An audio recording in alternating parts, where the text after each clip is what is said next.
All right, hello everyone. This is Mary Elizabeth Castle and Jonathan Saenz. Jonathan was in the courtroom for the Hecox versus Little case. You've been following us. We've been out here all day, hearing from great speeches from different women standing up for women's sports, but the oral arguments have finished. And there are a lot of exciting things or maybe concerning things that were said, but Jonathan was able to hear it all because, as you know, he was admitted to the Supreme Court bar, and he was able to be here bright and early and get in to hear the oral arguments. Jonathan, give us a recap of what happened and maybe some hope on what we'll find out from the decision. Well, it's great to be outside here where it's warm. This morning when I got here at 5 o'clock in the morning, it was freezing, but I was glad to be in the courtroom. So excited. A lot of our friends were in there. And look, one of the most important cases that the Supreme Court has heard in some time, certainly probably for this term.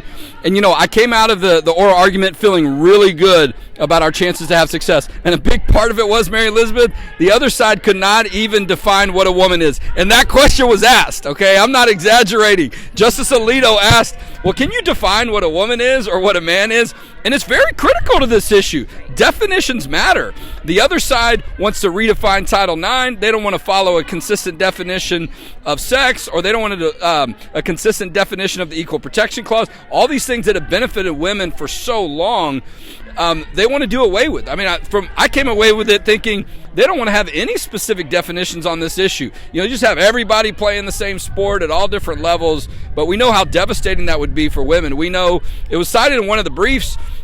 There are over 600 different circumstances where we've had men competing in women's sports or girls' sports, over 800 medals and trophies taken away from women, over 29 different sports entities that have said, we're not doing this anymore. We're going to have a consistent policy that protects women's sports. So I feel confident, but you never know what the Supreme Court's going to do. We want to be too confident, and we want to make sure people continue to get educated about how important this issue is.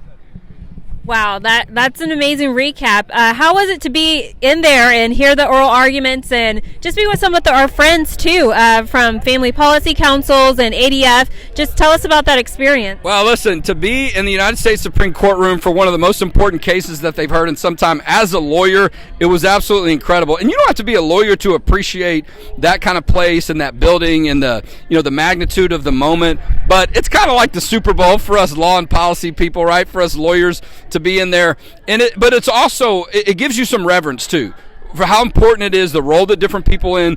Like, I realized that the lawyer that was arguing the case is much smarter than me, but they were doing a great job. You never know when the Lord's gonna need you, but I had a lot of confidence in that, and I did get to see where the 10 Commandments are, depicted right behind the U.S. Supreme Court judges. But we were like in the second row. I got really close again. It was really exciting, but it was great to see some other colleagues. I saw Kristen Wagner from ADF and some other folks there too, some of our Family Policy Council friends. But the intention of all of this, right? Getting this case right. The arguments are very important, and to hear it and to see the judges, boy, they knew what they were talking about. They don't just roll in there. I mean, and not that you would expect that, but it still is striking how well prepared they are. And sometimes these can be very complicated issues.